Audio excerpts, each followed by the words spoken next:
In the quiet hours before dawn, when the world still rests beneath a blanket of darkness and stars, there exists a place where time moves differently. Here, in a valley cradled by gentle hills, stands a medieval Benedictine monastery, its stone walls rising against the slowly lightening sky like a promise of peace. The air is cool and still, carrying with it the faint scent of earth and stone, of ancient prayer and centuries of contemplation. This is a world apart, a sanctuary where the rhythms of life follow patterns unchanged for generations, where each day unfolds with the gentle predictability of the seasons themselves. And now, as the first hint of dawn begins to touch the eastern horizon, we too shall enter this sacred space, this quiet refuge from the hurried world. We shall walk these peaceful corridors, breathe this tranquil air, and discover the beauty of a life devoted to silence, to patience, and to the sacred art of preserving knowledge. Let us begin our journey together, stepping softly into this realm where every moment is measured not in haste, but in devotion, where every action carries the weight of mindfulness and grace. Welcome to the monastery. Welcome to this place of profound and gentle peace. The first sound that breaks the silence is the bell. Clear and pure, it rings out from the tower high above, its voice carrying across the valley with a resonance that seems to touch something deep within the soul. One stroke, then another, calling the monks to vigils, the first of the daily prayers that structure their lives like the steady beat of a heart.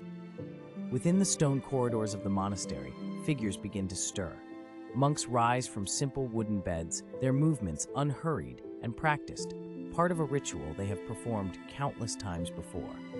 They dress in silence, pulling their rough wool robes over their heads, fastening the simple leather belts at their waists, adjusting the cowls that will shield them from the morning chill. No words are needed. Each man knows his place, his purpose, his path through this day that is both new and yet perfectly familiar. The corridors begin to fill with the soft whisper of sandaled feet on ancient stone, a gentle procession moving toward the chapel where prayer awaits. The air inside the monastery is cool and still, carrying the faint scent of beeswax candles and incense, the lingering traces of countless prayers offered up through the years. Stone walls, worn smooth by time and touch, rise on either side, their surfaces the color of earth and shadow. Small windows, set high in the walls, begin to admit the first tentative light of dawn, thin streams of illumination that paint the floor in shades of silver and gold. This is a place that honors simplicity, where beauty is found not in ornament, but in the pure lines of architecture, in the honest texture of stone, in the quality of silence itself. In the chapel, the monks take their places in the choir stalls, 2 rows of men facing each other across the sacred space. Brother Thomas settles onto the wooden seat that has been his for 7 years now, worn smooth by his presence and the presence of others before him. He is neither young nor old, this quiet scribe, but somewhere in that timeless middle distance where a man has found his purpose and rests secure within it. His hands, stained with traces of ink that never quite wash away, fold naturally in his lap. His breathing slows and deepens. The service begins with a chant, voices rising together in harmony, the Latin words flowing like water, like wind through leaves, like something ancient and eternal. The chapel itself seems to embrace the sound, the stone walls gathering the voices and holding them, creating a space where the boundary between earth and heaven grows thin. The light continues to grow, slowly, imperceptibly, filtering through the stained glass windows to cast patterns of ruby and sapphire and emerald upon the floor. Brother Thomas does not think about the work that awaits him in the Scriptorium. Not yet. For now, there is only this moment, this prayer, this gathering of brothers in shared devotion. The chant continues, each verse flowing into the next, creating a rhythm that is both meditation and song. Time stretches and softens here, losing its sharp edges, becoming something more like the breathing of the earth itself. The prayers have their own structure, their own seasons, moving through the liturgical hours with the inevitability of the tide. And when vigils concludes, the monks file out as quietly as they entered, returning to their cells for a brief period of contemplation before the next bell calls them to the next devotion. The monastery awakens gradually, gently, like a flower opening to the sun. After vigils comes lauds, the morning prayer that greets the day, and after lauds, the monks move to the refectory for a simple breakfast taken in silence while one brother reads aloud from Scripture. Brother Thomas eats slowly, mindfully, attending to each bite of dark bread, each sip of weak ale. This too is a form of prayer, this gratitude for sustenance, this awareness of the gift of nourishment. The reading voice flows over the assembled monks, steady and calm, the words familiar and comforting. Outside the tall windows, the day has truly begun now. The sky has shifted from black to deep blue to the soft gray gold of early morning. Birds have started their chorus, welcoming the light. The monastery grounds stretch out in orderly beauty. The herb garden with its neat rows, the fish pond still and reflective, the orchard where apple trees stand in their ancient dance of seasons. And somewhere within this sacred compound, in the eastern wing where the morning light falls most favorably, lies the Scriptorium.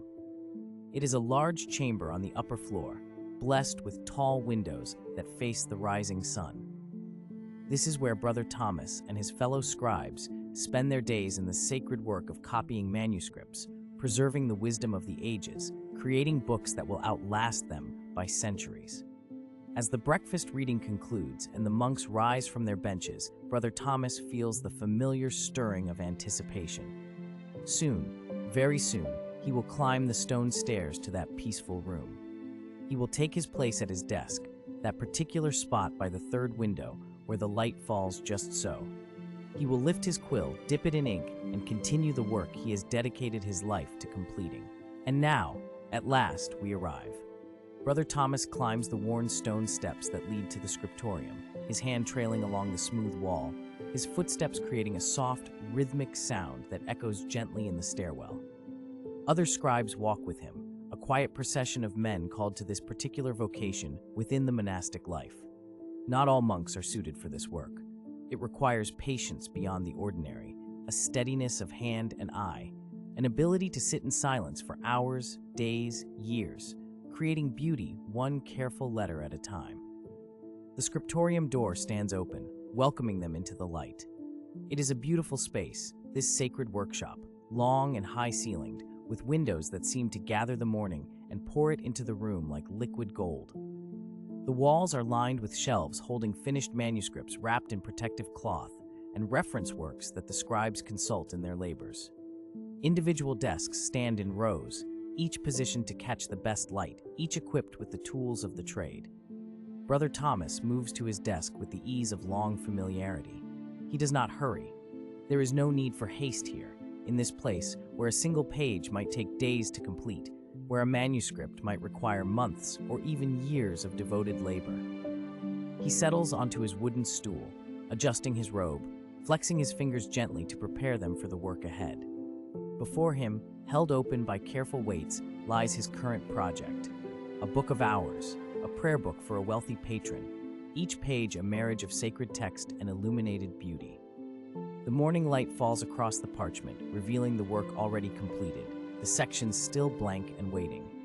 Brother Thomas breathes deeply, says a silent prayer, and prepares to begin his day. Around him, his fellow scribes do the same, each at his own desk, each with his own manuscript, each settling into the profound and peaceful silence of concentrated sacred work. This is where we will spend our time together, in this room of light and patience, in this sanctuary of the written word. Here, time moves slowly. Here, each moment is honored. Here, in the quiet Scriptorium, Brother Thomas and his brothers practice their gentle art, and we are invited to rest in their company, to breathe in their peace, to let the calmness of their world become our own.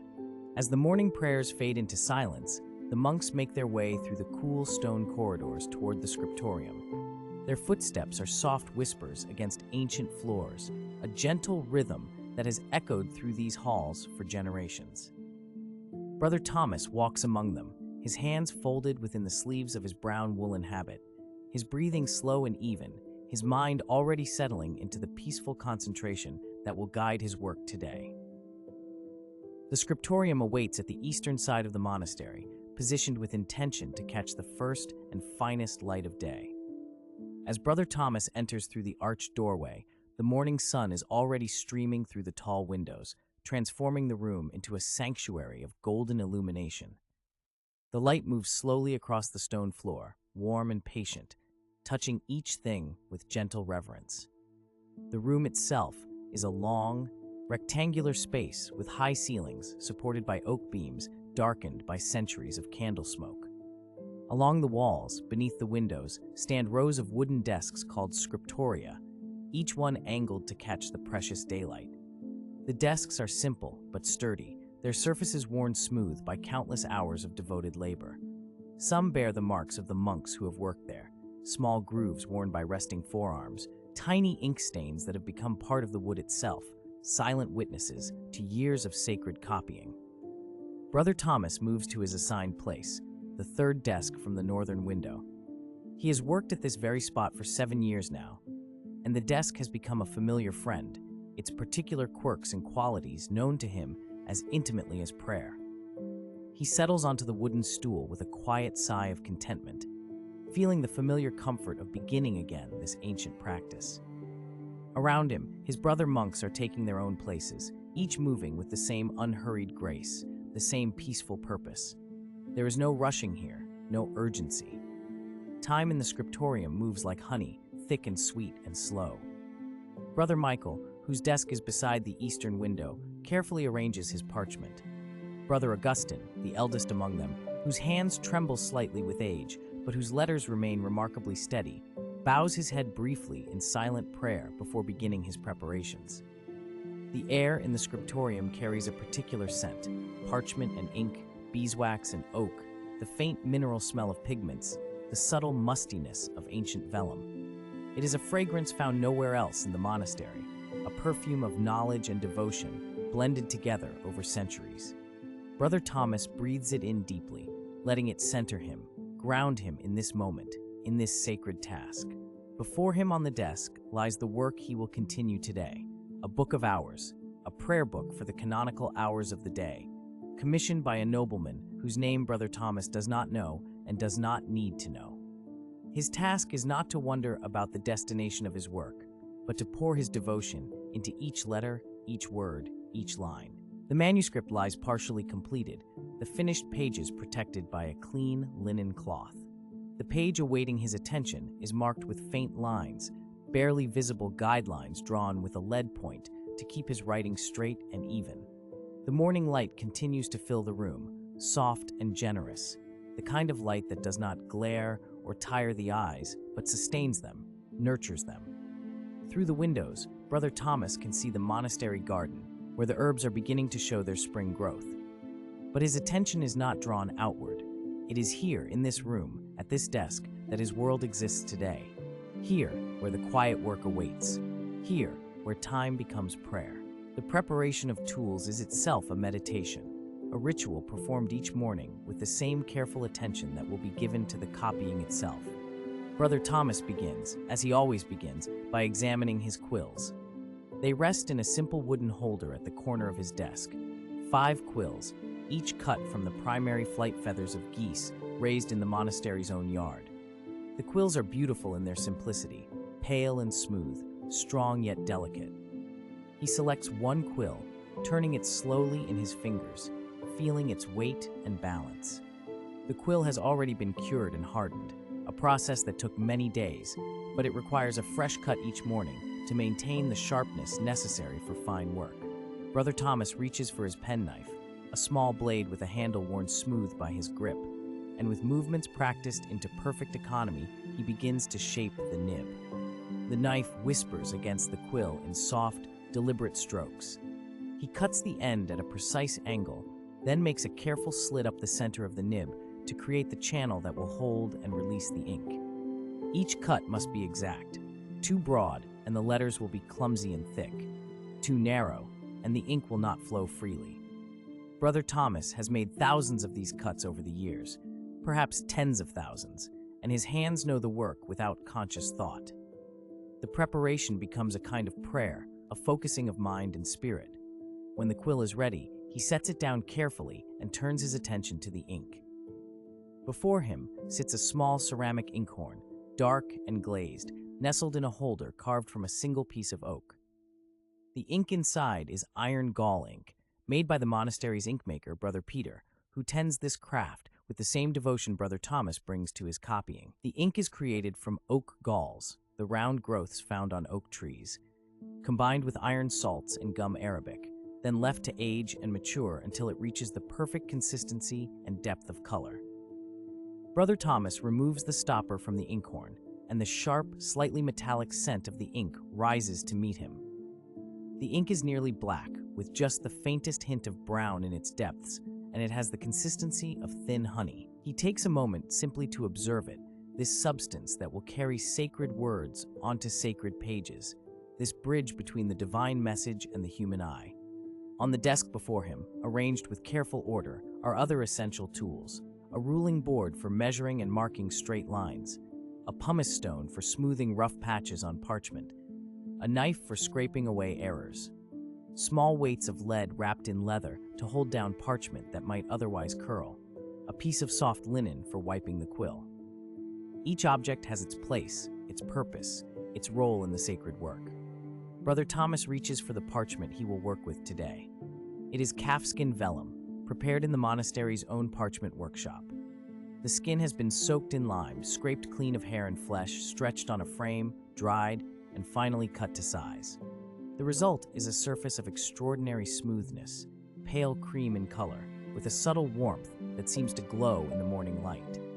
He runs his fingertips across it gently, feeling for any rough spots that might catch his quill, finding none. The parchment is ready, the quill is ready, the ink is ready, and he too is ready.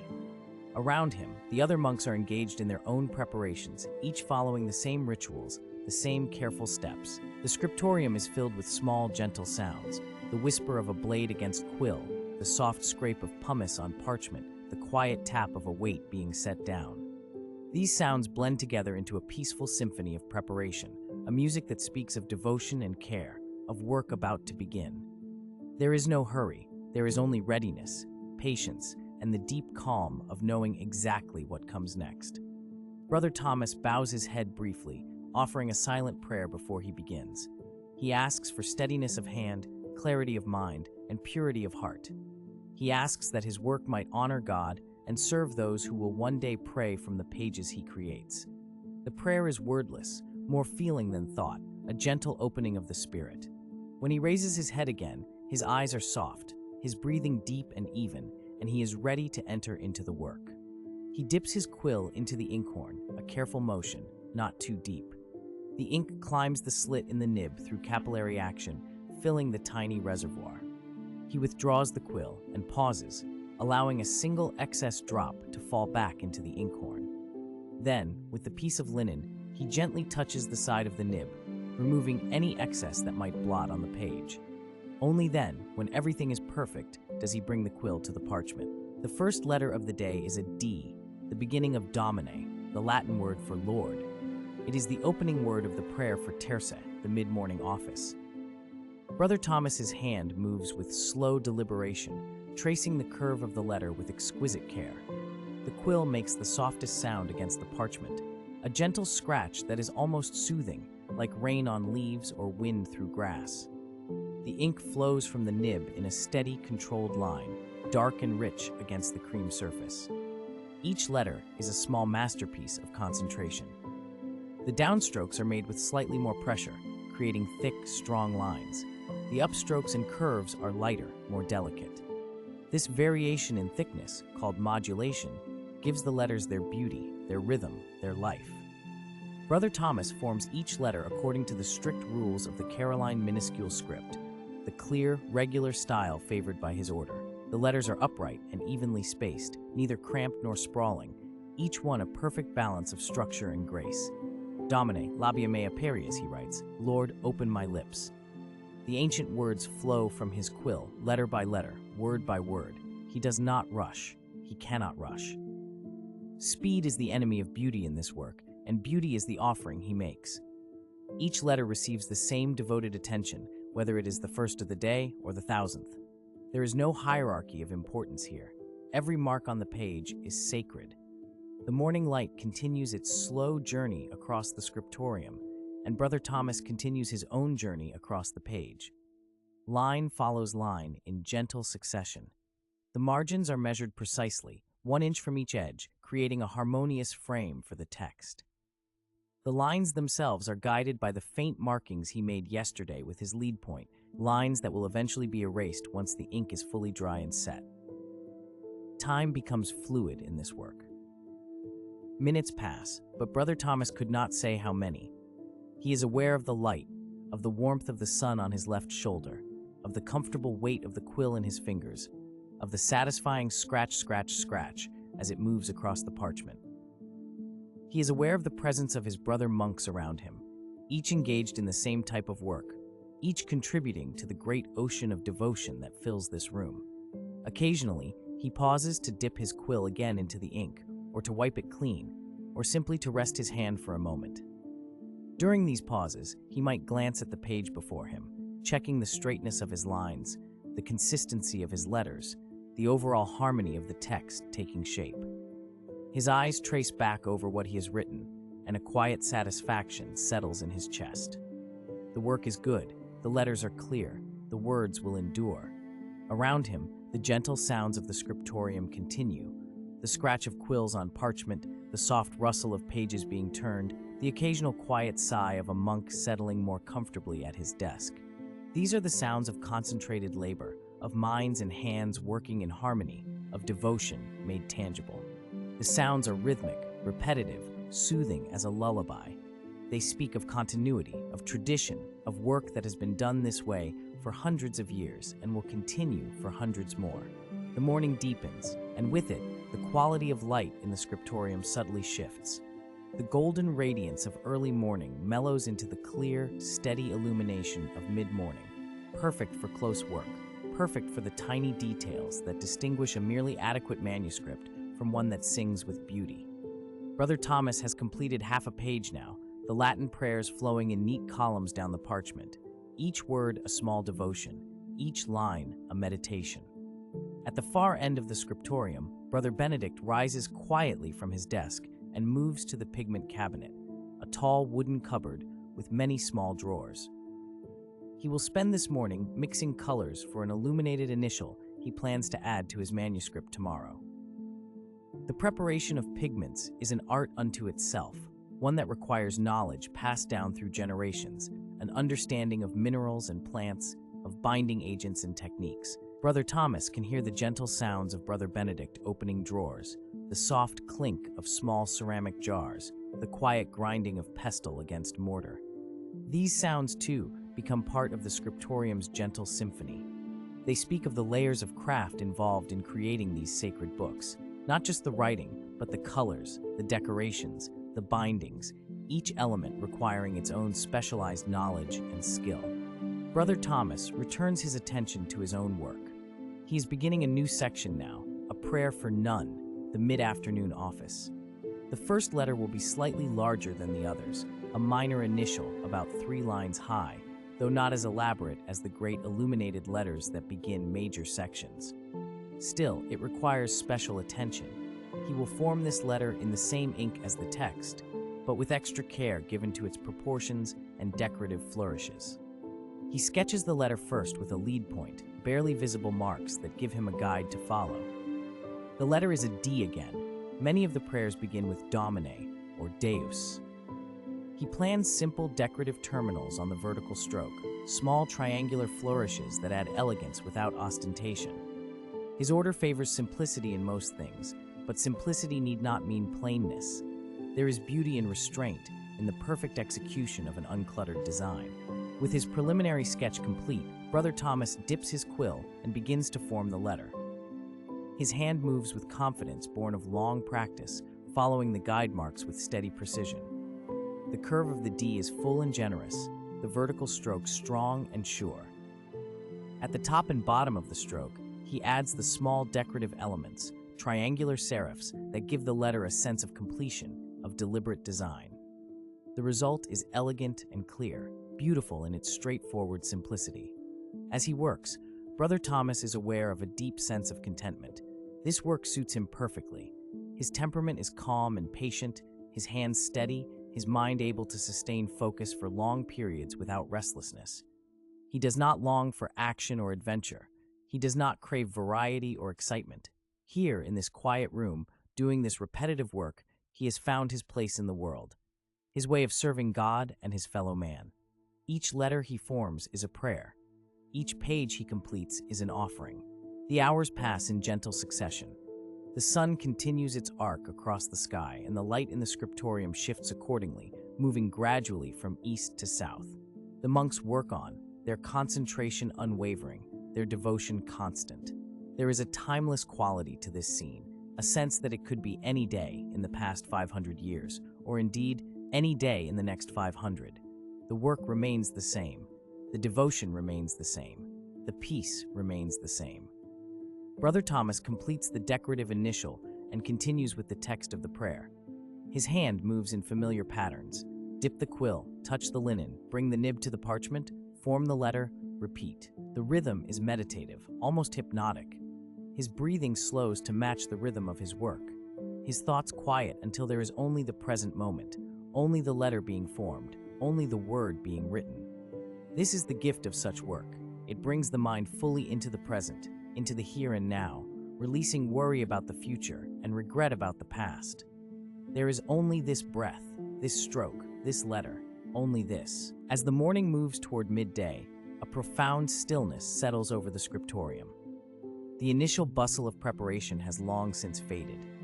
The monks are deep in their work now, each one absorbed in his particular task, each one contributing to the collective atmosphere of devoted concentration. The room feels almost suspended in time, held in a gentle amber bubble where nothing exists but the sacred work of preserving and beautifying the words of faith. Brother Thomas has found his rhythm completely now. His hand moves across the page with a flowing consistency, each letter emerging from his quill as naturally as breath emerges from his lungs. He is no longer thinking about the individual letters, no longer consciously forming each curve and stroke.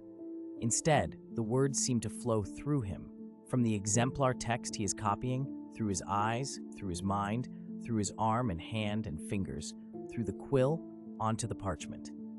He has become a conduit, a channel through which the sacred words travel from page to page, from generation to generation. The text he is copying speaks of prayer, of the hours of devotion that structure each day of monastic life.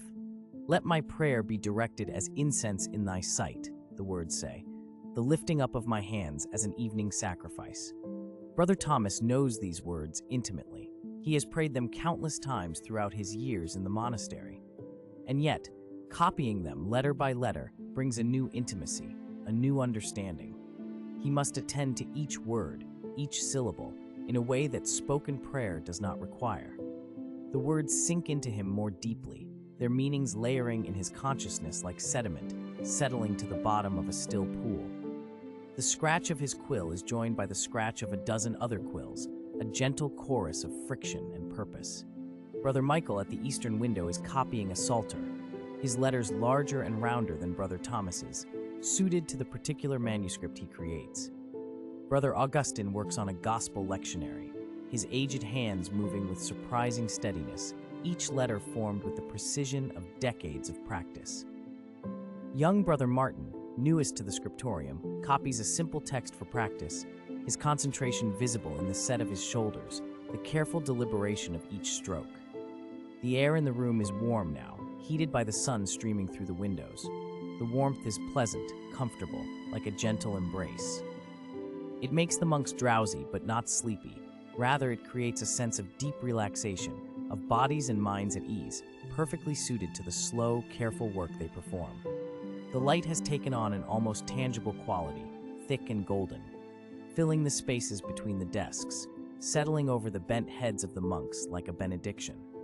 Brother Thomas pauses in his work to examine what he has created this morning. Nearly a full page of text now marches down the parchment in neat columns, the letters uniform and clear, the lines straight and evenly spaced. The decorative initial at the beginning of the nun prayer stands out beautifully, its simple elegance exactly what he had envisioned. He allows himself a moment of quiet satisfaction. The work is good, it honors the text, it will serve its purpose well. He dips his quill again, watching the ink climb into the nib, watching the small universe contained in that single drop of dark liquid. How many millions of words have been written with iron gall ink like this?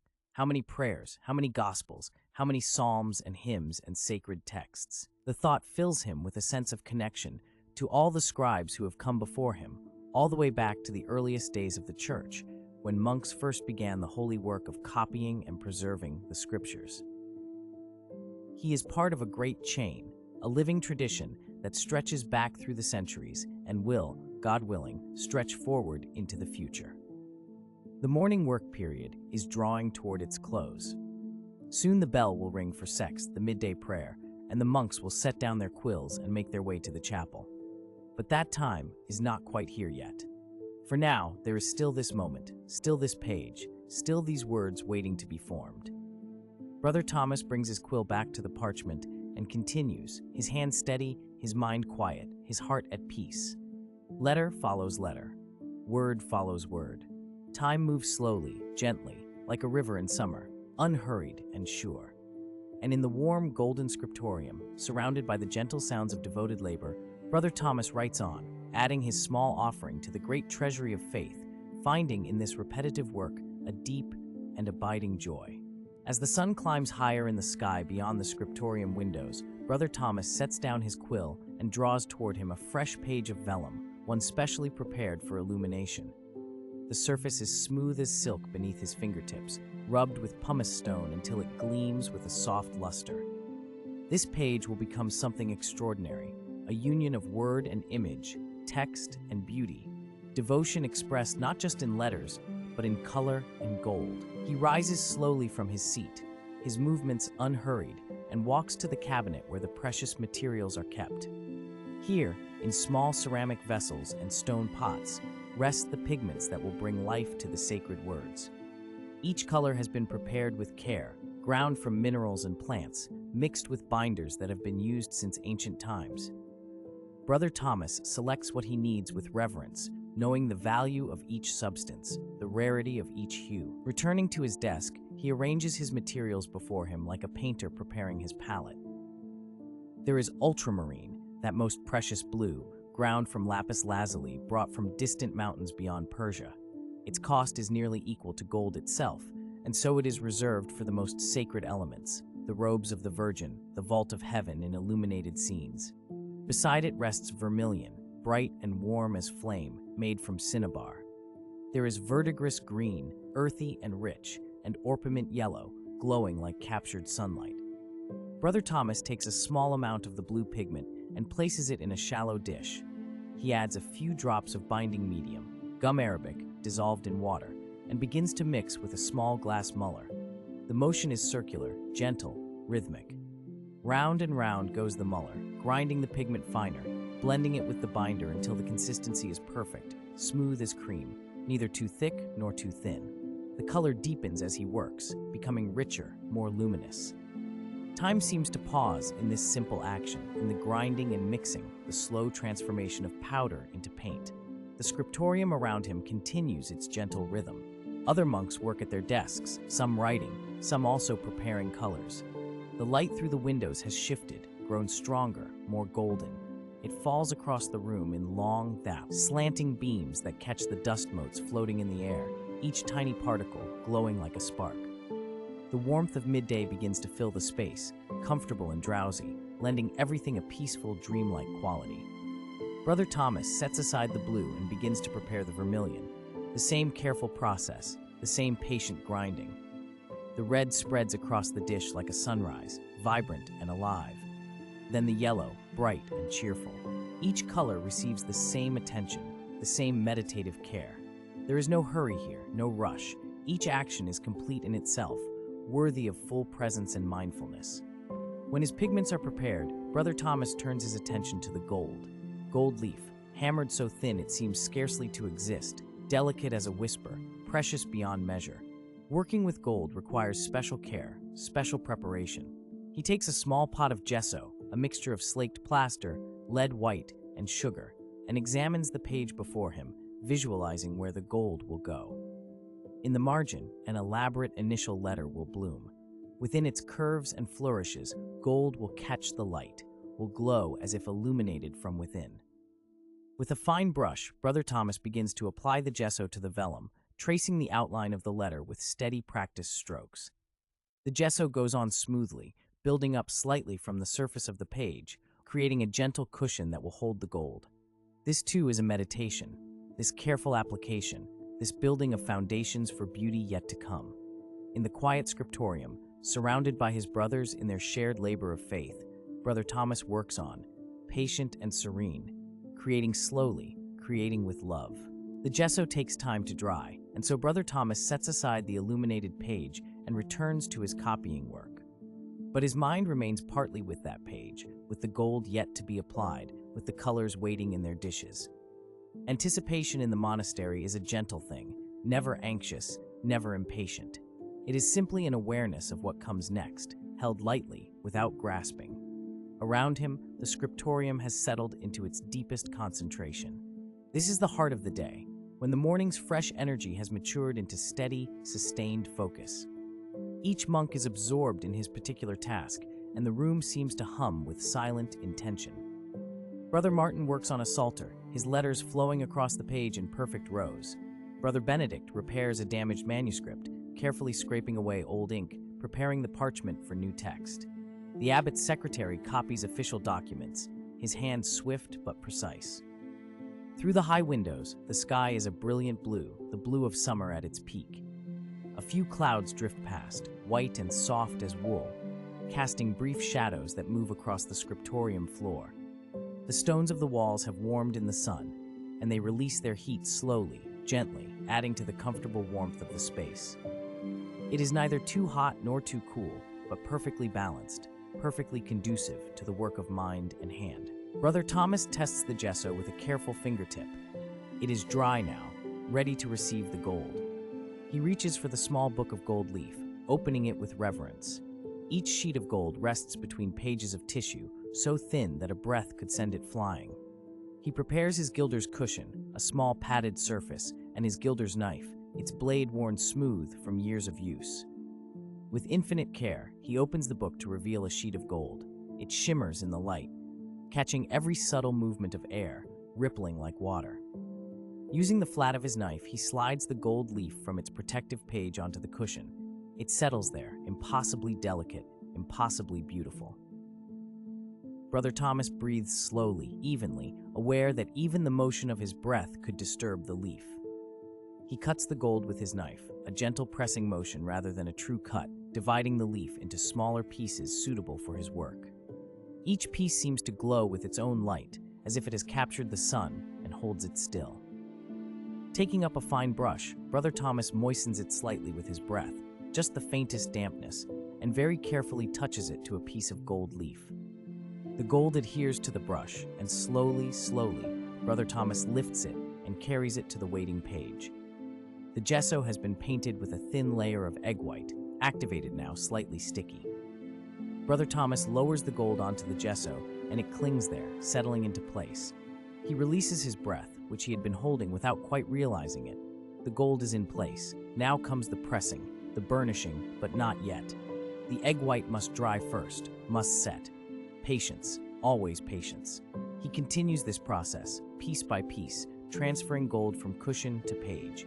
Each application is an act of complete attention, of total presence. There is no room for wandering thoughts, no space for distraction. There is only the gold, the page, the steady rhythm of breath and heartbeat. In this focused state, Brother Thomas finds a particular kind of peace, a stillness that runs deeper than the quiet of the room. It is an interior stillness, a silence of the soul. Other monks glance up occasionally, watching Brother Thomas work with gold. It is always mesmerizing, always beautiful to witness. Gold seems to transform everything it touches, lending an air of the sacred, the eternal. In monasteries across Christendom, in scriptoriums like this one, monks apply gold to pages that will outlast them by centuries, that will carry their devotion forward through time, speaking silently of faith and beauty to generations yet unborn. The last piece of gold is set in place. Brother Thomas sits back slightly, his eyes soft, unfocused, allowing himself a moment of quiet satisfaction. The initial letter glows on the page before him, not yet burnished, not yet complete, but already transcendent. Already it speaks of something beyond the ordinary, something that reaches toward the divine. Time passes in the scriptorium the way honey drips from a spoon, slowly, sweetly, in a steady flow that seems both inevitable and infinitely patient.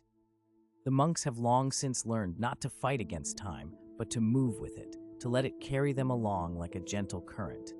And so the waiting, the necessary pause before the gold can be burnished, becomes not an interruption, but simply another part of the rhythm, another moment to be inhabited fully and without resistance. Brother Thomas uses this interval to mix more pigments, to prepare for the painting that will come after the gold is complete. He takes a small egg from a basket kept in the coolest corner of the room and carefully separates the yolk from the white. The yolk, that perfect sphere of gold, will become the binder for his paints, transforming them into egg tempera, a medium that dries quickly and brilliantly, that has been used by artists since ancient times. He pierces the yolk sac and lets the thick liquid flow into a small dish, then adds an equal measure of water, mixing gently with a small wooden stick. Now he can add his pigments. A small amount of the ultramarine, mixed with the egg tempera, creates a blue of astonishing intensity, deep and luminous at once. The vermilion, similarly mixed, glows like living fire. These colors, bound with egg, will adhere perfectly to the vellum, will resist fading, will maintain their brilliance for centuries. The monks know this. They paint not for their own time only, but for all time, for the endless future stretching before them like an undiscovered country. The preparation of materials could be tedious, repetitive, mundane, but Brother Thomas has learned to find beauty in these simple actions, to recognize the sacred in the ordinary. The cracking of an egg, the mixing of pigment and binder, the slow grinding of colors, each act becomes a prayer when performed with full attention, with gratitude and care. His hands move with practiced ease, but his mind remains present, aware, grateful for the ability to do this work, to serve in this particular way. Finally, enough time has passed. The egg white holding the gold leaf to the page has dried. Brother Thomas reaches for his burnishing tools, small implements of agate, smooth and polished, cool to the touch. He selects one and tests the gold gently with his fingertip. It is ready. Beginning at the edge of the gilded area, he applies the burnisher to the gold, pressing firmly, moving in small circular motions. Immediately, the gold begins to change. What was matte and soft becomes bright and reflective. The burnisher compresses the gold, smooths it, brings out its inherent brilliance. Round and round moves the burnisher. Brother Thomas's hand steady and sure. The motion is hypnotic, soothing, another form of the repetitive actions that fill the monastic day. As he burnishes, the gold seems to come alive, to wake from sleep into radiance. It catches the light from the windows and throws it back transformed, multiplied, glowing, as if lit from within. This is why gold is used for sacred manuscripts, why it represents the divine light, the eternal glory of heaven. The sound of the burnisher against the page is very soft, a gentle whisper of stone on metal on parchment. It joins the other sounds of the scriptorium, the scratch of quills, the soft breathing of concentrated monks, the occasional creak of a wooden desk or stool. These sounds layer upon one another, creating a music of labor, a symphony of devotion. To the monks, these are the sounds of prayer, as meaningful as any chanted psalm. Brother Thomas works his way across the entire illuminated letter, burnishing each section until the whole glows with uniform brilliance. The initial letter, an elaborate B for Beatus, blessed, shines on the page like a small sun. Its curves and flourishes catch the light from every angle, creating a shifting play of brightness and shadow, a living quality that makes the letter seem to breathe. When the burnishing is complete, Brother Thomas sits back and allows himself to simply look at what has been created. Not with pride. Pride is discouraged in the monastery, but with quiet appreciation, with wonder at the beauty that can emerge from simple materials: animal skin, ground minerals, precious metal, egg. In the hands of one who works with patience and skill and devotion, these humble substances become something transcendent, something that lifts the heart and turns the mind toward God. Now comes the painting, the application of color to the illuminated page. Brother Thomas dips a fine brush, made from the tail hairs of a squirrel, bound together and set in a quill, into the ultramarine paint. The brush holds the color perfectly, releasing it in smooth, even strokes. He touches the brush to the vellum within the curves of the gilded initial, painting the background behind, where decorative vines and flowers will later emerge. The blue flows onto the page like liquid sky, like captured heaven. The application of paint requires the same steady hand as writing, the same deep concentration. Brother Thomas's brush moves with deliberate slowness, filling in the space with patient care. There can be no hurrying, no carelessness. Each stroke must be considered, placed with intention. The blue deepens as he works, layer upon layer, building up the color gradually, allowing each layer to dry before applying the next. This is how the old masters taught, how knowledge has been passed down through generations of scribes and illuminators. Beside the blue, he will place red, and beside the red, green. The colors will sit next to one another in harmonious contrast, each making the others more vivid, more alive. Medieval illuminators understood color theory instinctively, knew how hues could speak to one another across the space of a page, could create visual music as surely as notes create audible melodies. Brother Thomas paints a small red flower, its petals radiating from a golden center. 5 petals, each one requiring 3 strokes of the brush, one for the outer edge, one for the inner shadow, one for the highlight. The repetition is meditative, calming. Paint the first petal, edge, shadow, highlight. Paint the second petal, edge, shadow, highlight. Each flower is created in this way, following the same pattern, the same sequence. The pattern becomes a kind of prayer, a rosary of brushstrokes, each one an offering. Time continues its slow passage. The light from the windows shifts almost imperceptibly, the angle changing moment by moment as the sun moves across the sky. The shadows in the scriptorium lengthen by degrees too subtle to notice, except in retrospect. An hour passes like a long breath, inhaled slowly, held gently, released without effort. Other monks work on their own illuminations. Brother Martin paints a border of ivy leaves, each leaf edged in gold, each vein delicately rendered. Brother Ambrose works on a full-page illustration of Saint Benedict receiving the rule, his face serene, his hands gentle on the sacred text. These images will help those who cannot read to understand the stories, to connect with the divine through visual beauty. But even for those who can read, the illuminations serve a purpose. They elevate the text, honor it, make of each page a garden of earthly delight that points toward heavenly joy. Brother Thomas adds green stems to his flowers, curving vines that spiral through the space, filling the empty areas with life and growth. The verdigris green is earthy and rich, a perfect complement to the bright flowers. He paints leaves, small and pointed, alternating along the stems. Each leaf is the same, yet each is slightly different, no two exactly alike. Just as in nature, no 2 leaves are identical. This attention to small variations, this recognition that perfection lies in natural diversity rather than mechanical uniformity, characterizes the work of the best illuminators. The page is beginning to come alive now, to bloom like a garden in spring. Gold and blue and red and green dance together, creating a visual feast, a celebration of color and form. But the pace remains slow, unhurried. There is so much still to do.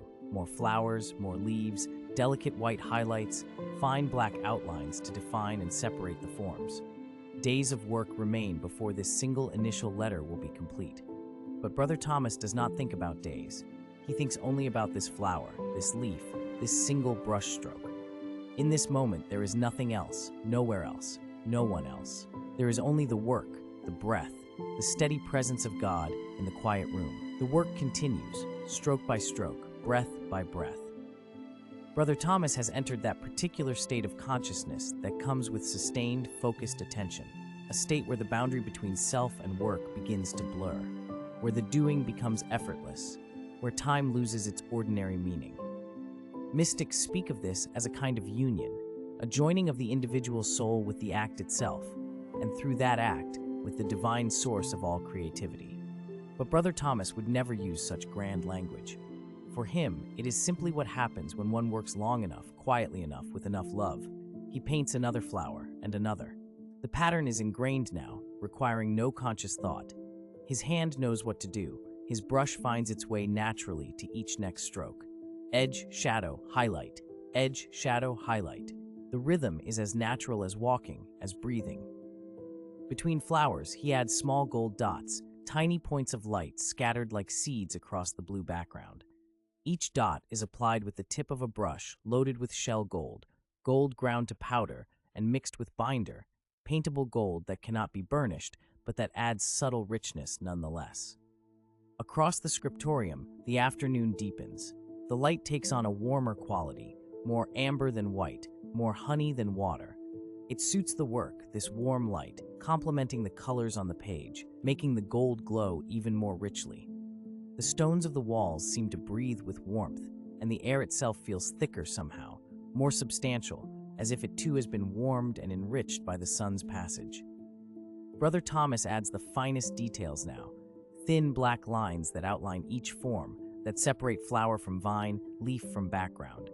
These lines, painted with a brush so fine it contains only a few hairs, require absolute steadiness, complete control. His hand rests firmly on the desk, anchored, stable. Only his fingers move, guiding the brush with minute adjustments.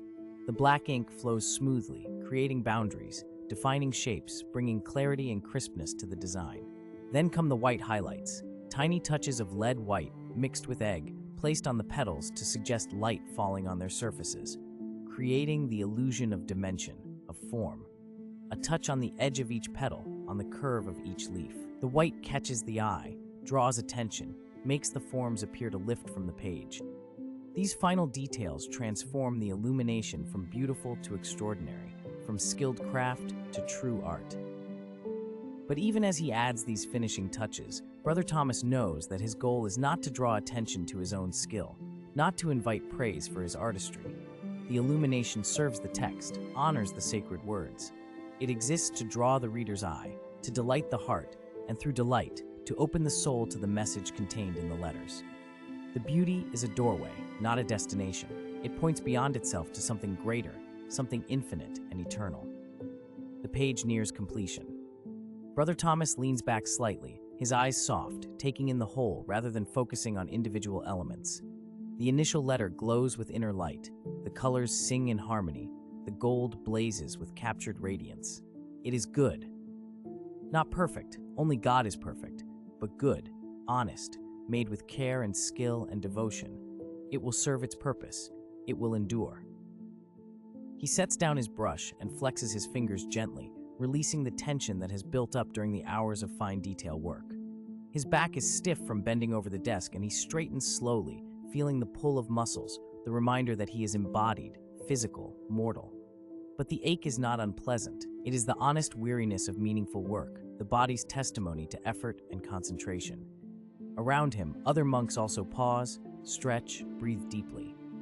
The Scriptorium's collective focus softens slightly as midday passes into afternoon proper. Soon the bell will ring for none, the midday prayer, and the monks will set aside their work and process to the chapel. But for now, in these last few moments of the morning's labor, there is a shared sense of quiet satisfaction, of time well spent, of small beauties added to the world. Brother Thomas looks once more at his illuminated page, then carefully covers it with a clean cloth to protect it from dust. The work is not quite finished, but it will wait. All things in their proper time, all things in their proper season. In the monastery there is no rush, no hurry. There is only the endless present, the eternal now, each moment complete in itself, each moment enough. The afternoon settles over the scriptorium like a blessing, like a gentle hand upon the shoulder. The light has changed now, shifted, moved across the stone floor in its ancient pattern, its timeless dance. Where the morning sun was bright and clean and clear, the afternoon brings something softer, something golden, something that seems to hold within it the weight of all the hours that have passed and all the hours yet to come. Brother Thomas sits at his desk, his back straight but not rigid, his shoulders relaxed, his hands resting for just a moment on the wooden surface worn smooth by generations of scribes who came before him. He breathes, in and out, slow and steady. The rhythm of breath that connects all living things, that connects this moment to every moment, this breath to every breath taken in this room across the centuries. Before him, the manuscript waits. The parchment is cream-colored, soft, prepared with such care that it seems to glow with its own inner light. The text he has been copying is a psalter, the words of David, the songs of faith and longing and praise that have echoed through millennia. Each letter he forms is an act of devotion, each word a prayer, each line a meditation. He takes up his quill once more, dipping it into the ink with a movement so familiar it requires no thought, no conscious direction. The quill knows the way. His hand knows the way. The ink flows onto the parchment in lines of perfect black, and the Latin words appear as if by magic, as if they were always there, waiting only to be revealed. Beatus vir qui non abiet. Blessed is the man who walks not. The words form slowly, each letter deliberate, each curve and line considered, placed with precision and care. Around him, the other monks work in similar silence, similar devotion. Brother Martin copies a gospel, his elderly hands still steady, still sure after 6 decades of this work.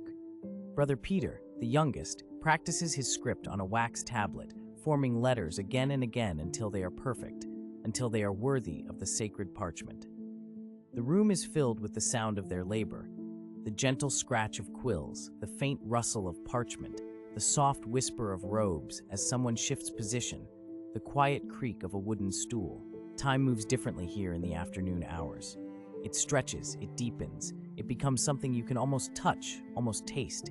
Each moment expands to fill all space, and there is no thought of what comes next, no anticipation, no planning. There is only this word, this letter, this breath. Brother Thomas forms an A, the curved bowl of it, the upright line, the angle precise, the spacing exact.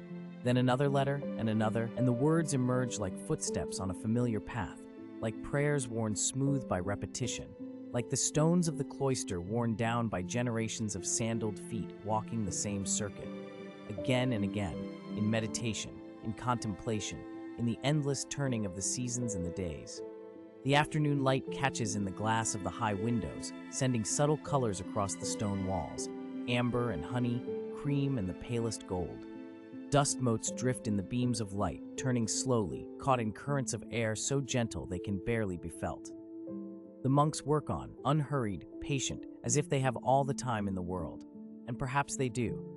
Perhaps in this place, time is not a river rushing toward the sea, but a still pool, deep and calm and clear, reflecting the eternal, holding within it all that was and all that will be, present in this single perfect moment of a quill moving across parchment, of ink-forming words, of silence deepening into prayer. In the quiet of the afternoon, a bell sounds.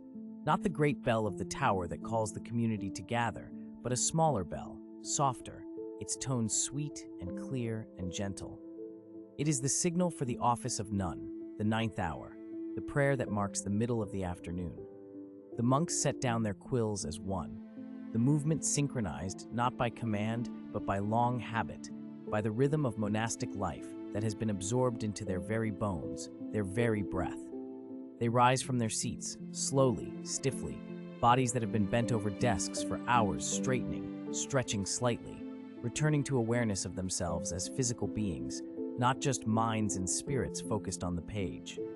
Brother Thomas places his quill in its rest, careful not to let it roll, not to waste even a drop of ink.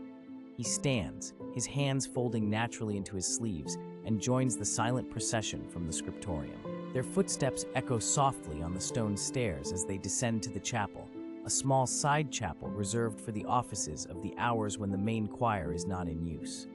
The chapel is dim and cool, the afternoon light filtering through windows of simple glass, not stained, casting pale illumination across the worn stone floor. The wooden benches, the simple altar with its single candle burning steady and bright. They take their places in the choir stalls, facing each other across the small space, and begin to chant. The psalm rises into the air, the Latin words flowing in the ancient tones, the melody unchanged for centuries, carried by voices that blend into one voice, individual timbres merging into a single stream of sound, of prayer, of offering. Deus in nomine tuo salvum me fac. O God, in your name save me. The chant is not hurried. Each syllable is given its full weight, its full value, the musical notes rising and falling in patterns that mirror the rhythm of breathing, the rhythm of waves upon a shore, the rhythm of the heart beating in the chest. The prayer lasts perhaps 15 minutes, perhaps 20. Time is irrelevant here, unmeasured except by the completion of the office itself. When the final psalm is sung, the final prayer spoken, the monks bow, cross themselves, and rise once more. The silence that follows is even deeper than the silence before, as if the prayer has somehow gathered all the scattered energy of the afternoon and focused it, concentrated it, returned it to source. They process back up the stairs, back to the scriptorium, back to their desks and their manuscripts and their sacred work. Brother Thomas settles onto his stool once more, and the transition from prayer to work is seamless, invisible, because there is no real distinction between them. The work is prayer.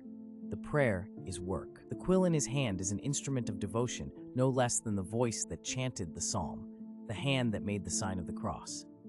He dips the quill in ink once more, finds his place on the page, and continues. The words flow. Et in lege eis meditabatur die ac nocte. And on his law he meditates day and night. Letter by letter, word by word, line by line, the ancient text is preserved, transmitted, carried forward into the future by these patient hands, these faithful hearts. The afternoon deepens. The light grows richer, more golden, more thick with the accumulated warmth of the day. In summer, the heat can be oppressive, making the work harder, the concentration more difficult to maintain. But now, in this season between seasons, the temperature is perfect, comfortable, neither too warm nor too cool. The air is still, barely moving, and the monks work on in their companionable silence, each alone with his task, yet together in purpose, in intention, in the shared life of the community. Brother Thomas's hand moves steadily across the page, the letters appearing in rows as straight as if guided by an invisible ruler. The spacing perfect, the ink dense and black and clear. He does not think about what he is doing. His mind is quiet, resting in the work itself, in the motion of his hand, in the shape of the letters, in the meaning of the words he copies without needing to consciously understand them. They flow through him, from the exemplar to his eyes to his hand to the new page, and he is merely the vessel, the channel, the servant of something larger than himself. There is a particular quality to the silence that fills the scriptorium in these deep afternoon hours. It is not the absence of sound, but rather a presence, something tangible, something that holds within it all the unspoken prayers, all the focused attention, all the accumulated centuries of work performed in this very room. It is a living silence, breathing silence, and within it each small sound becomes magnified, becomes significant, becomes a note in a larger composition that only the attentive can hear. The scratch of a quill, the faint scrape of a knife trimming a fresh nib, the soft exhalation of breath, the distant call of a bird outside the window. Each sound distinct, each sound clear, each sound part of the whole. Brother Thomas completes a line and pauses, his eyes scanning what he has written, checking each letter, each word, comparing it to the exemplar open on the stand before him.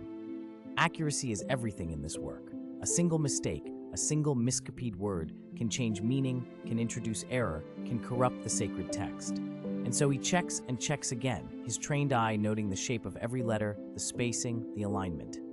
Satisfied, he moves to the next line, and the work continues. In et in, non et non, qui et qui. The same words appear again and again in the Psalms, and each time they must be copied with the same care, the same attention, as if it were the first time. As if each repetition were not repetition at all, but something new, something fresh, something worthy of complete devotion. His hand begins to ache slightly, the muscles of his fingers and thumb tired from gripping the quill, from maintaining the precise pressure needed to make the ink flow evenly, to keep the lines consistent. He flexes his fingers, stretches them, shakes his hand gently to restore circulation. Then back to work. This too is part of the discipline, part of the offering. The discomfort is acknowledged but not indulged.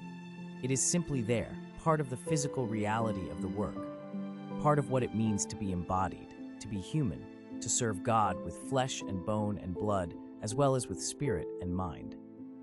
Across the room, Brother Martin sets down his quill and reaches for a pumice stone, gently scraping at a spot on his parchment where the ink has blotted slightly, feathered at the edges. The scraping sound is soft but audible in the silence, a whisper of stone against skin, the gentle removal of the error. When he is satisfied, he takes up his quill again and carefully rewrites the letter, his hand steady despite his years, despite the slight tremor that affects him when he is not working, that disappears entirely when he is focused on his craft. The corrected letter is perfect, indistinguishable from those around it. The error has been erased, has never been, and the text flows on unbroken, unblemished. Brother Thomas dips his quill again, and the motion is so familiar, so automatic, that it seems less like something he does than something that happens, a natural process like breathing, like the beating of the heart. The ink flows onto the page, the letters form, the words appear. Dominus illuminatio mea, the Lord is my light. The words of faith, the words of trust, the words that have sustained believers for thousands of years, now being copied once more, being preserved once more, being sent forward into time for future generations to read, to pray, to find comfort in. This is the work. This is the calling. This is what it means to be a scribe, a keeper of the word, a servant of the sacred texts. The afternoon light continues its slow journey across the room, the angles changing almost imperceptibly, the shadows lengthening by degrees so small they cannot be seen, only felt, only sensed in some deep way that has nothing to do with conscious observation. The monks work on. Time passes, but does not pass.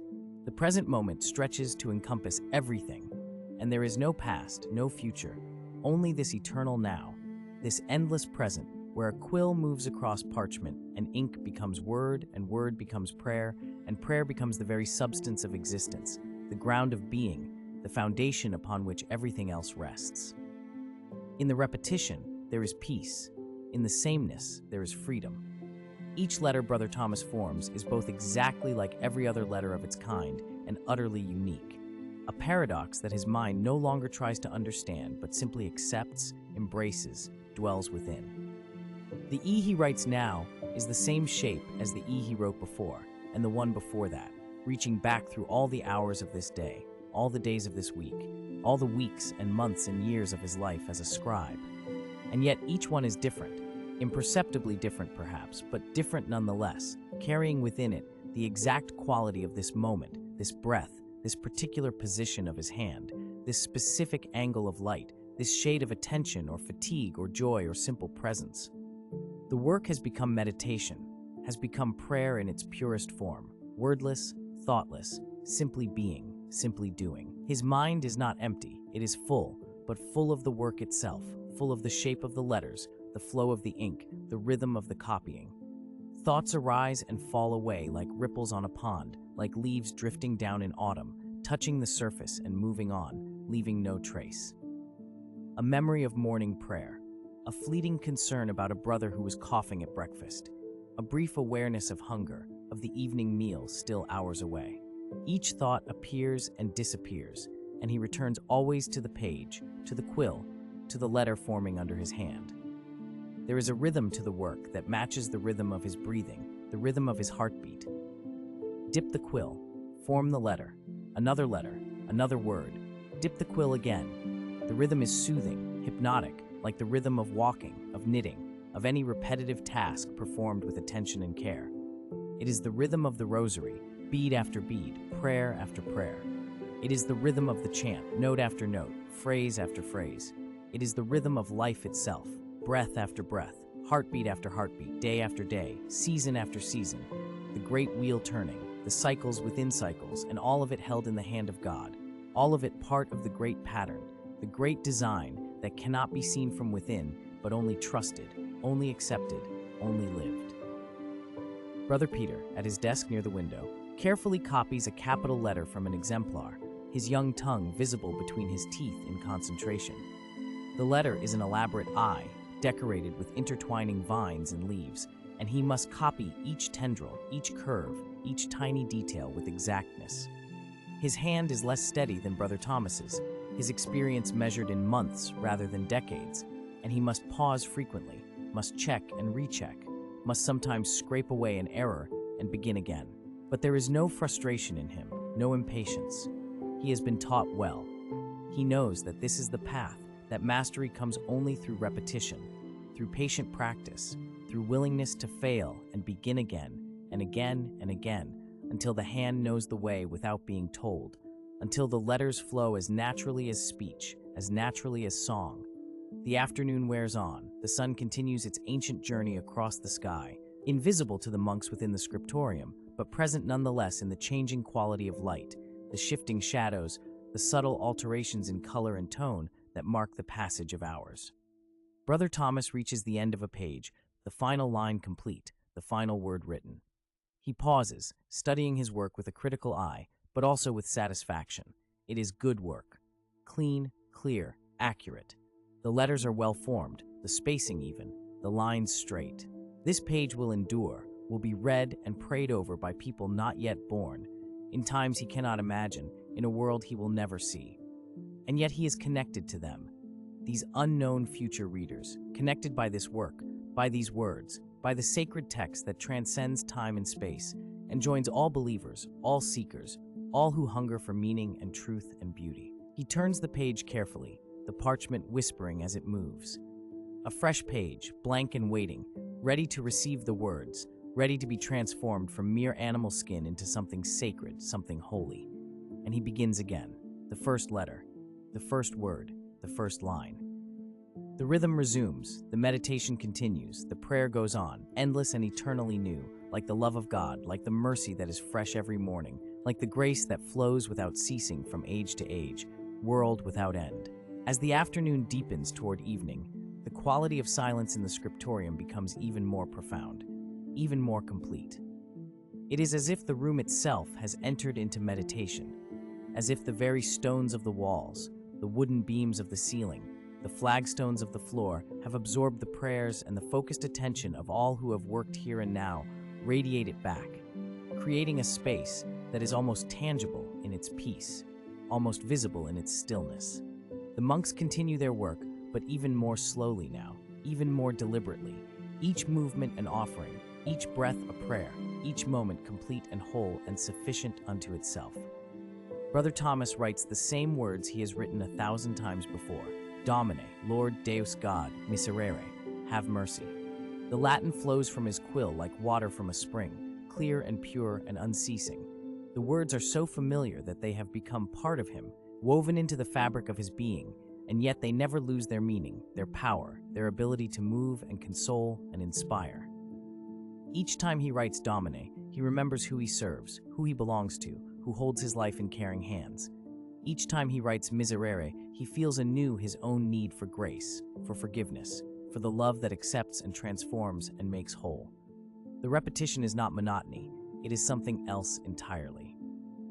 It is like the repetition of the tide, the same motion endlessly repeated, yet never the same, each wave unique, each moment fresh.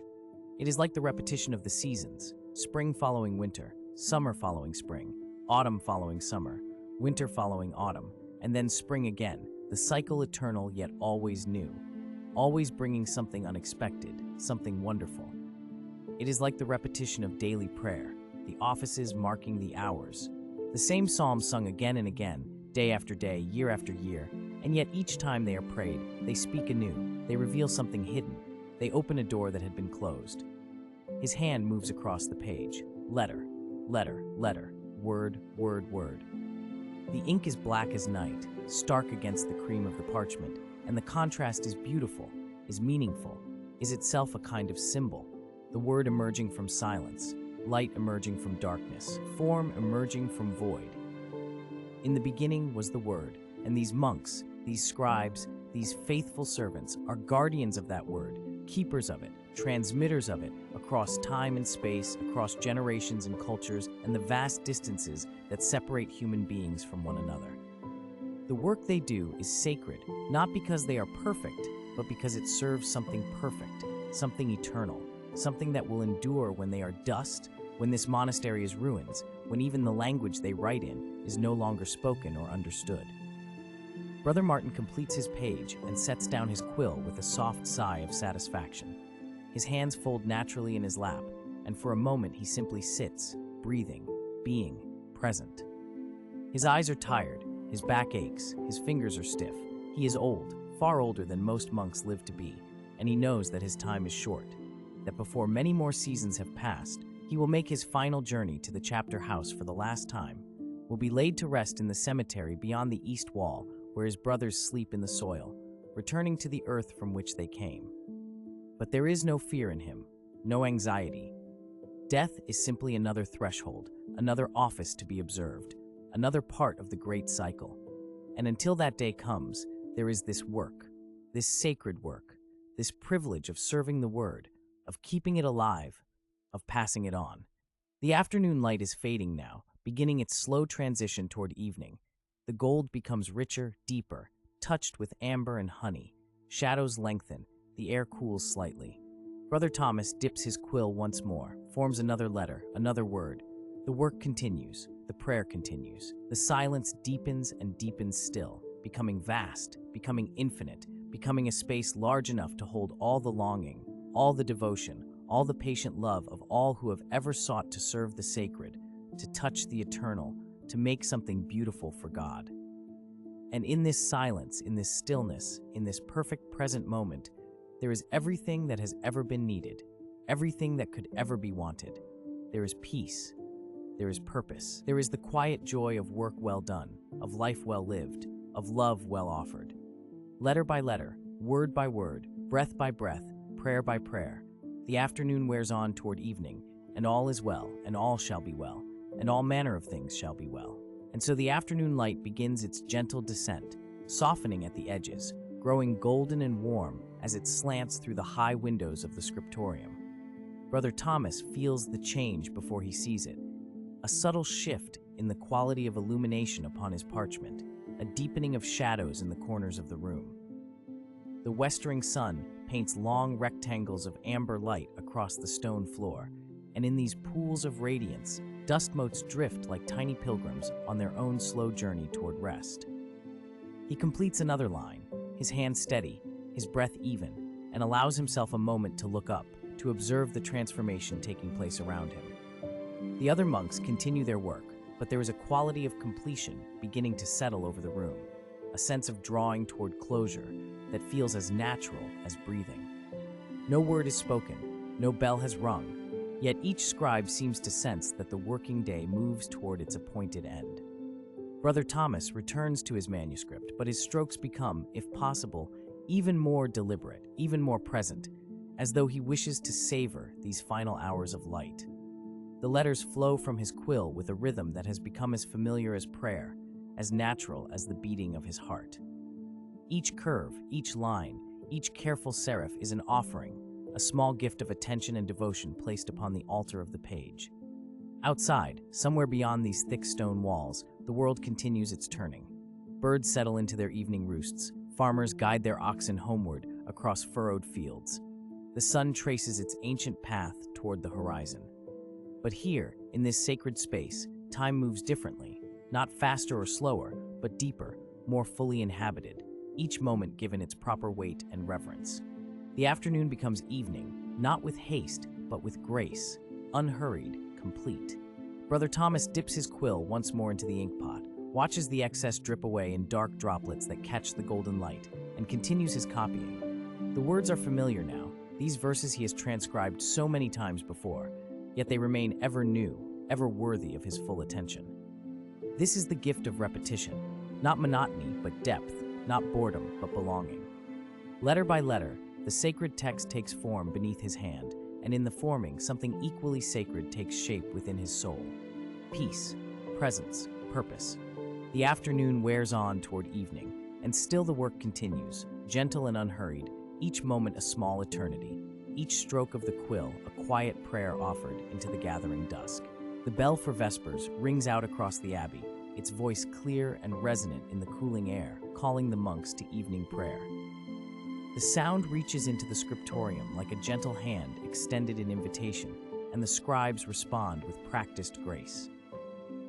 Brother Thomas sets down his quill carefully, precisely, laying it parallel to the edge of his desk, just as he has done countless times before. He blots the final letter he has written, watching the porous paper absorb the excess ink, seeing the character darken and set. There is no rush, no hurried movement. The bell continues its song, patient, insistent, but never demanding. Around him, his brothers perform the same quiet rituals of pause, quills set aside, ink pots covered, manuscripts left open to dry or carefully closed if the work is finished for the day. The room fills with small sounds, the whisper of parchment, the soft tap of wooden covers meeting wooden desks, the rustle of robes as the monks rise from their seats. Brother Thomas stands slowly, feeling the stiffness in his back from hours of bending over his work. But even this small discomfort is welcome, a reminder of honest labor offered in devotion. He presses his palms together and bows his head toward his manuscript, a gesture of gratitude for the privilege of this work, for the gift of these hours spent in sacred copying. Then he turns and joins the silent procession of his brothers as they file out of the scriptorium toward the chapel, their footsteps soft on ancient stone. The evening prayer is a refuge and a homecoming, the words worn smooth by centuries of repetition, yet still carrying their full weight of meaning. The monks' voices rise together in the dim chapel, plain song filling the vaulted space with its haunting beauty. Brother Thomas adds his voice to the chorus, feeling himself become part of something larger than himself. His individual breath merged with the collective breath of the community, of all the communities of monks who have sung these same prayers in this same way for generations upon generations. The chant rises and falls like waves upon a distant shore, rhythmic, eternal, soothing. In this moment, there is no division between work and prayer, for both are forms of devotion. Both are offerings of attention and presence. The illuminated manuscripts waiting in the scriptorium and the sacred words rising in the chapel are twin expressions of the same deep love, the same commitment to preserving and honoring what is holy. The Vespers prayer continues, verse following verse in its appointed order, and Brother Thomas feels himself settling deeper into the rhythm, his mind quieting, his heart opening.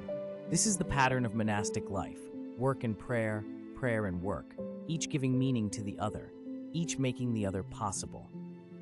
When the final notes of the evening hymn fade into silence, the monks remain still for a long moment, dwelling in the peace that follows prayer. Then, once more in silent procession, they return to the scriptorium to complete the day's closing rituals. Back in the scriptorium, the light has changed. The golden afternoon has given way to the deeper blue of early evening, and the room now requires the gentle assistance of candlelight. Brother Thomas moves to the tall iron candelabra that stands near his desk, taking up the taper that waits there for this daily ritual. He touches the taper's wick to the small oil lamp that burns perpetually in the corner, the lamp that symbolizes the eternal light of knowledge and faith, and watches the flame catch and grow. Then, with slow and careful steps, he moves about the scriptorium, lighting one candle after another, each flame a small bloom of golden warmth against the gathering darkness. The other monks are engaged in the same quiet task, and soon the room is transformed, filled with the soft glow of perhaps 24 candles, their flames steady in the still air, casting pools of amber light that seem to hover and float in the dimness.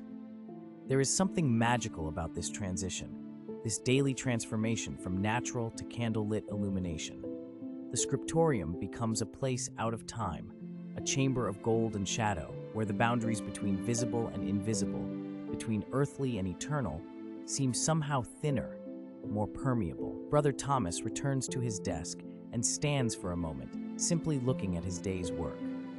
The manuscript lies open before him, the ink now fully dry, the letters standing crisp and clear upon the cream-colored parchment.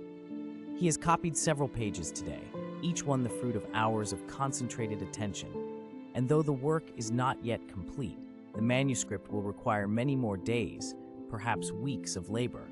What has been accomplished is good and sufficient. He feels no pride exactly, but rather a quiet satisfaction, a sense of alignment between intention and action, between calling and response. This is what he was meant to do. This is how he is meant to offer his life in service to what is sacred. Now comes the evening ritual of cleaning and preparing for the next day's work. Brother Thomas takes up his quills, examining each one by candlelight, checking for splits or damage to the nibs. Those that are still good, he sets aside for tomorrow's use. Those that have worn beyond usefulness, he places in a small basket. Even these worn quills have their purpose, for they will be added to the monastery's kindling, nothing wasted, everything honored in its season. Next, he turns his attention to his brushes, the fine-tipped instruments he uses for illumination work. These require more careful tending.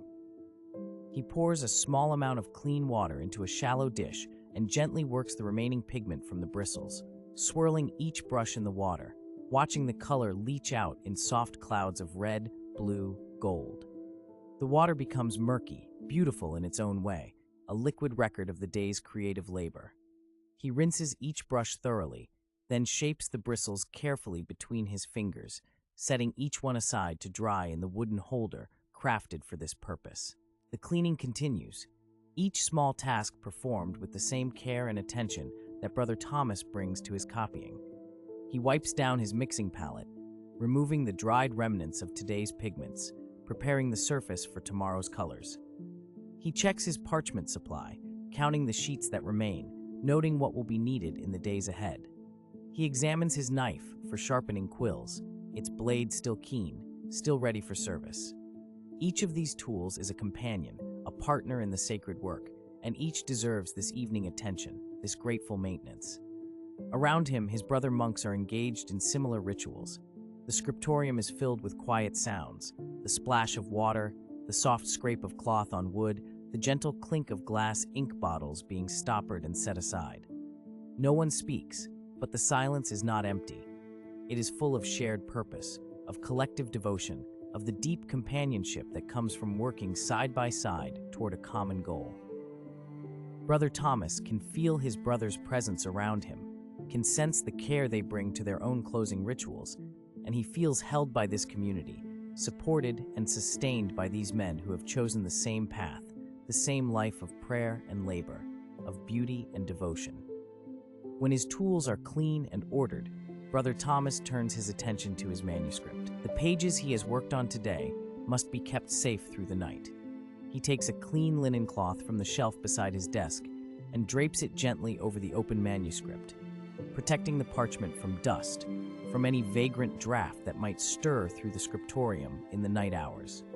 The cloth settles over the pages like a blessing, like a blanket drawn up over a sleeping child, and Brother Thomas smooths it gently with his palm, his touch reverent, grateful. Tomorrow he will return to this work. Tomorrow the manuscript will wait for him here, patient and faithful, ready to receive another day's offering of attention and skill. But tonight the work is complete. Tonight it is enough to have done what could be done, to have offered what could be offered. He stands quietly beside his desk for a long moment, his hands folded, his head bowed.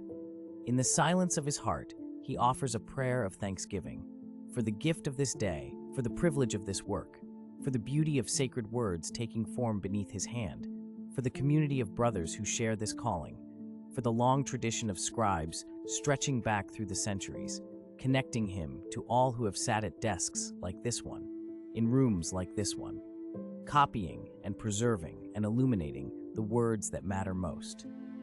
The prayer has no formal structure, no prescribed words. It is simply an opening of the heart, a gesture of gratitude and humility, an acknowledgement that all of this, the skill in his hands, the clarity in his eyes, the steadiness in his spirit, all of it is gift. All of it is grace. One by one, the candles are extinguished, each small flame surrendering to darkness with a final wisp of smoke that rises and vanishes in the dim air. Brother Thomas pinches out the candles at his own desk, then moves through the scriptorium, helping to extinguish the others, until only a few remain burning, just enough light to guide the monks safely from the room. The scriptorium settles into its night stillness, the manuscripts resting beneath their protective cloths, the tools clean and ready for tomorrow's work, the desks standing in patient rows like monks themselves, silent and faithful, waiting for the dawn. Brother Thomas is among the last to leave. He pauses at the threshold, looking back at the dim room with its flickering shadows, its sense of peaceful completion. Here, in this sacred space, the work of preserving knowledge continues, generation after generation, century after century. The manuscripts being copied on these desks will outlive everyone now living. They will carry these words, these images, these prayers forward into a future no one can imagine, bearing witness to faith and beauty and the careful devotion of human hands. This thought fills Brother Thomas not with pride, but with a deep sense of participation in something much larger than himself, something eternal and enduring. He is simply one scribe among thousands, one monk among multitudes, one servant in an endless line of servants stretching backward to the first disciples and forward to the last days. His individual contribution is small, but it is real, and it is offered with love. This is enough. This is everything. He turns and follows the last of his brothers out of the scriptorium, pulling the heavy wooden door closed behind him with a soft, final thud. The corridor beyond is cool and dark, lit only by a single oil lamp burning in a wall niche. The monks disperse in silence, each to his own cell, to his own small chamber, where sleep awaits. Brother Thomas walks slowly through the familiar passages, his hand trailing along the cool stone wall, his footsteps echoing softly in the darkness. When he reaches his cell, he enters and closes the door, shutting out even the faint light from the corridor. The room is very small, very simple. A narrow bed, a wooden stool, a small shelf for his few possessions, a crucifix on the wall. There is nothing here that is not necessary, nothing that is not used in the daily practice of living a life devoted to prayer and work. Brother Thomas removes his outer robe and folds it carefully, then lies down upon his bed, pulling the rough woolen blanket over himself. Through the small high window of his cell, he can see a few stars beginning to appear in the darkening sky, ancient lights shining steadily through the vast darkness, constant and faithful. He closes his eyes and breathes slowly, deeply, feeling his body settle into rest, feeling the day's work release its hold on his muscles and mind. Tomorrow will come, with its own rhythms and rituals, its own hours of copying and prayer. But tonight, there is only this: the darkness, the silence, the deep peace of work well done and life well lived.